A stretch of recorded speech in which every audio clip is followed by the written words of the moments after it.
கூடாரை வெல்லும் சீர் கோவிந்தா, உன் தன்னை பாடிப்பறை கொண்டு யாம்பெறு சம்மானம் நாடு புகழும் பரிசினால் நன்றாக சூடகமே தோள்வளையே தோடே செவிப்பூவே பாடகமே என்றனைய பல்கலனும் யாமணிவோம் ஆடை உடுப்போம் அதன் பின்னே பார்ச்சோறு மூடனை பெய்து முழங்கை வழிவார கூடியிருந்து குளிர்ந்தேலோர் எம்பாவாய்.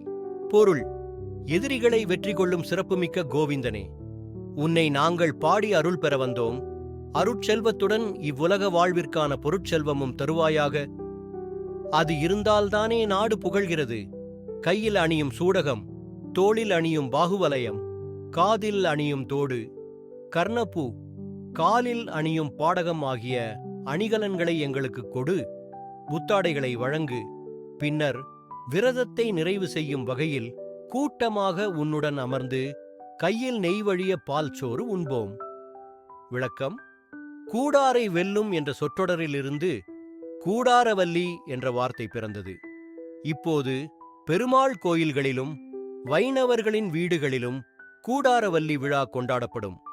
இன்று அக்கார அடிசில் எனப்படும் உணவு பிரசித்தம்.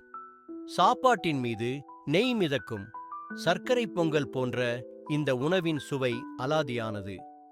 விரதத்தின் ஆரம்பத்தில் நெய், பால் ஆகியவற்றை துறந்த ஆயர்குலப் பெண்கள் இப்போது கண்ணனின் தரிசனம் கிடைத்த மகிழ்ச்சியில் இனிப்பான இந்த உணவை சாப்பிடுகிறார்கள். பால் சோறு என்பது பார்க்கடலையும் குறிக்கும். கண்ணா, உன் தரிசனம் கிடைத்துவிட்டது. நாங்கள் நீ பள்ளி கொள்ளும் பார்க்கடலில் இருப்பது போல் உணர்கிறோம்.